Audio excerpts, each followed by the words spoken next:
Hi, Dana here. Welcome to Sew Learn Create. I'm glad you joined us today. Our video format today will be a little bit different because we are so excited and thankful that we have reached 5,000 subscribers. So today we're doing a Q&A. So let's get started. I want to tell you a little bit about myself. My name is Dana and I live in Texas. I was born in a creative household. My dad was an artist, my mom is a writer. I started crafting at a very young age. And even today, I live in a creative household with my husband of 36 years, our daughter who is a teacher and a crafter, and our son who is a musician and a videographer. My sewing room, it's my happy place. I started my blog years ago as a place to share what project I was working on and ideas and tips. I named my blog Pink Lemonade Ideas. And the reason for that is we've all heard the quip, if life gives you lemons, make lemonade. Well, I believe if you're a creative person, you take that one step further and you make pink lemonade. So, Pink Lemonade Ideas was my name. Now, let's get into some questions from some of my viewers. The first question from On the Dotted Line 1 is, how long have you been sewing? I've been sewing since I was in middle school, so about 40 years. My mom taught a friend and I to sew one summer, and she started us with a blouse that had a collar, a gathered yoke, set-in sleeves with a cuff, and a buttoned up front. It was a lot, and I learned a lot, but it was very tedious.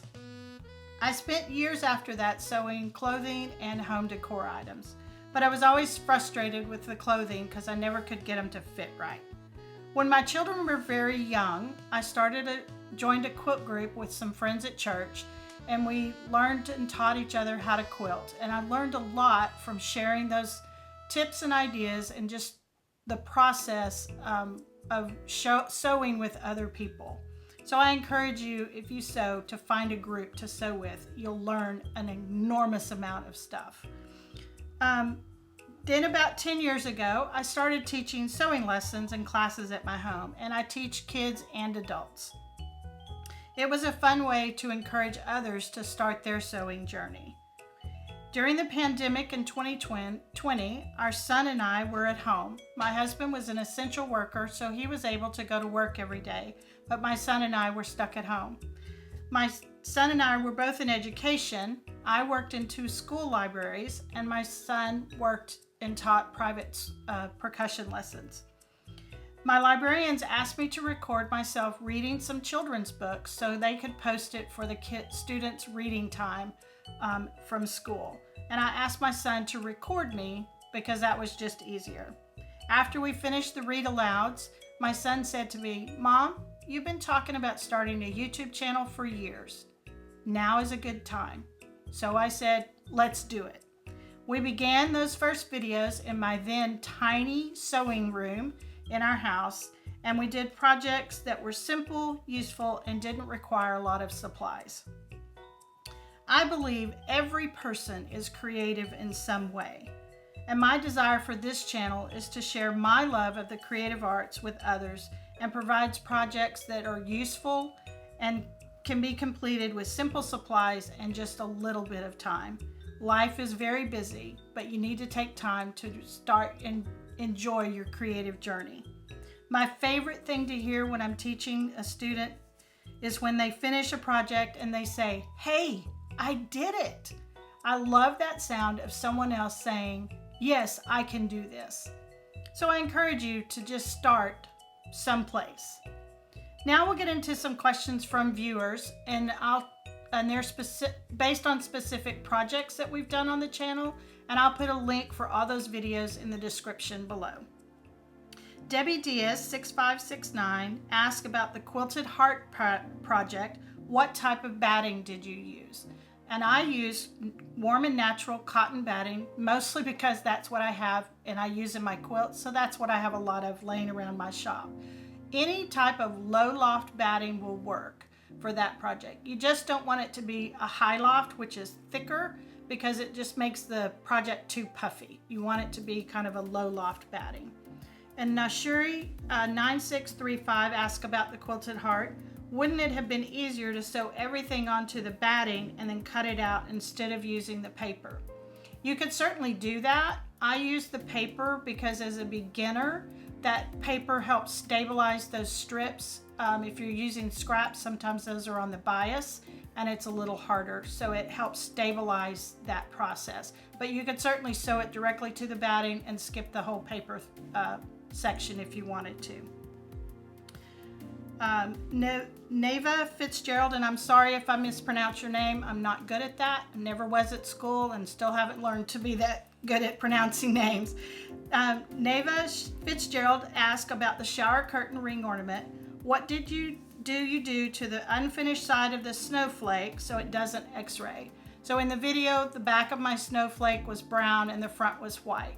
And I actually went back after the video was filmed and I painted the back of it white so it didn't show too much. So that was something I should have done before we started filming, but I did it afterwards. And Aline Dossier at 2573 asked about the shower curtain ring ornament. Do you do anything to the raw edges to make sure it doesn't fray? I didn't, because I like that frayed look, but if you didn't like that, you could always add fray check or just a thin layer or line of glue to the edge of those fabrics, and then they wouldn't fray over time.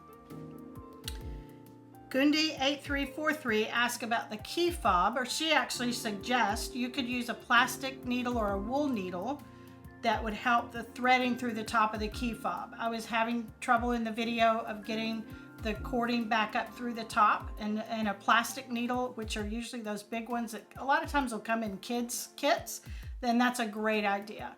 That's one of the things I love about this channel and the sewing community is when my viewers comment their ideas and tips that they've found that are useful, because that helps all of us. And that's what life is about, is sharing and helping each other. On the denim keychain video, Jenny Crochet 5946 asked, are you using a denim needle or a regular needle? I use a regular size 12 needle in almost all of my projects. You could use a denim needle, which would be a 14 or a 16 if your machine is having trouble going through the thickness of the denim. My machine didn't seem to have trouble with that, so I just used the regular size 12. And Red Girl 36518 says on that project, she enjoyed the project and is making a few for some of the elderly people in her life. I really encourage all of you to, if you learn how to sew for yourself, but also sew for others. Because any little thing that you make for somebody else brings light to their life. And that is always something that we should all do for each other. On the pocket hug, Nancy Burge says she is making them for some school children. And those are little things that you can tuck in your pocket. It has a heart in the center. And it's just a reminder of somebody that you are reminded every day you touch it that someone is thinking about and loves you. And what a great thing for our kids today in school. At Persuade Kate on the pocket hug says she likes the red and green clip method. And that, if you don't know about that, it's when you need to leave an opening when you're sewing. I started this when I was teaching young kids as a visual reminder of where to stop their stitching. So you start at the green clip, stitch all the way around, and then stop at the red clip, and it leaves this opening. Because I had so many students that were stitching all the way around, closing that opening, and then they'd have to seam rip it out. So it's a visual reminder for those of us that learn best that way. AC Peck 6 on the recipe holder says she making the mini apron as a Christmas ornament would be a great idea, and include a favorite recipe card with the gift. And I love that idea of combining two things, your sewing and your love of cooking. And what a great memory of somebody who loves my mother-in-law made incredible snickerdoodles, and when she passed away, that's the recipe that we all wanted. So what a great idea to share the love of cooking and sewing. On the Tag Your Bag video, Marnie 1869 says, what type of thread did you use, cotton or polyester? On almost all of my projects that I do for the channel, I use a polyester all-purpose thread. And you can buy that almost anywhere. You can get it at Walmart, your local craft supply store. You can even buy it on Amazon. When I do quilting, I use 100% cotton thread. But for any project that's not quilting, I use just an all-purpose polyester thread. And you can get that in any color of the rainbow. On the seatbelt cover, at Miss Lane asked, can the Velcro be sewn earlier somehow so the bobbin is not on the top of the project? And she says, I hope you know what I mean. And I do know what you mean. But I usually make my bobbin thread and my top thread match. That way, if I'm sewing a piece of a project and my bobbin thread is showing, then I don't have to worry about that. You couldn't really do it easily at another point in the project because you would have trouble making sure they were lined up correctly. And also the Velcro would stick to the batting or catch that batting when you were trying to turn it right side out. So I suggest just making your top thread and your bottom thread match as a good habit, and then you don't have to worry about that. At Sammy Johnson 3700 says, why is the reason for not moving the iron around on the cotton side of the fabric when you are fusing the fleece? And it's because in that video I show you fusing the fleece on the fleece side, then flipping it over to the cotton side, and you put your iron down, let it heat, and then lift it up rather than moving it around. And the reason for that is because if you flip it over and you have a section that has it fused well to that cotton, if you start moving the iron around too much, it can create bubbles or the fabric can shift on you and then your fleece is not lined up well. On the 5,000 subscribers short, at DMO8343 says she loves the polka dot chicken in the background, is extremely cute. And here's a close-up of her. I bought her at a craft fair a few years ago, and I'm planning this year in 2025, because my students have been asking, to offer a class to make a whole group of chickens in all different sizes and shapes. This one is kind of stuffed with beans or something, so she's just decorative, but some of the others I have are made to be pin cushions or pattern weights. So they're fun, easy projects that I think will be a good class to have. Now, some general questions I've had asked is what kind of fabric I use in most of my projects. Most of the projects on my channel, unless I tell you it's polar fleece or something like that, are typically made with 100% cotton fabric. And the reason for that is because as a quilter, that's what I have the most of. But any polyester cotton blend would work well for most of the projects I do. You just want to make sure it has more cotton than polyester. And the reason for that is polyester has more of a stretch, and so you have to deal with that stretch factor in your polyester, whereas if it has a good bit of cotton, it doesn't have as much give and it makes it easier to sew, especially as a beginner. One of the questions I've had is why is there an owl in some of your videos? Well, I've collected owls for years, much to my children's and husband's dismay, but I have them all over my house. I started collecting when my aunt passed away, who collected owls for over 60 years, and she had an abundance of owls in her house. And my cousins gave me the owl that my grandfather carved for my aunt, and it's a big wooden owl. And so that's kind of when I started collecting owls myself.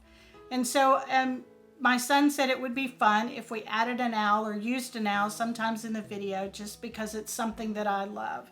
So if you've watched any of the recent videos, you've seen what we call flat owl. And flat owl usually will have a note. And so we have some plans for flat owl to ask some questions over the next videos in the future. Flat owl will maybe tell some jokes. So if you have a thought for what flat owl should ask or have a joke you'd like to see, put it in the comments below and see when we record and add it to a video. And last but not least, I would like to thank all of my viewers and the watchers for those who have watched, subscribed, liked our videos, shared our videos, and it helped us reach this milestone of 5,000 subscribers. I would also like to thank my son Jonathan for all the hours of editing and collaboration ideas that he has given me. He is a great asset and a resource. I do pay him a small amount, what I can afford, but it does a lot more than what he gets paid for. And also my patrons, Joyce and Ruth. If you'd like to support us through Patreon, I have multiple tier levels, and that is a great way to just support our channel. All of that money goes towards really paying Jonathan to do the videos, and it's a great way for us to add to our channel with equipment. And last, I'd like to thank @RachelGD7MX. She has become a recent subscriber, and she comments on almost every video I post, and she always has such a kind word or expression and encouragement. And I thank you for all my subscribers and viewers who have commented. Your kind words and encouragement help us keep going, and it just is a reminder that the world is a good place to live, and we can all make it better by encouraging and loving on each other. So I hope you've enjoyed today's Q&A as a thank you for our 5,000 subscribers. And I hope you've learned a little bit about who I am and what we do and why we do it. And just keep watching. And so we'll see you in the next one.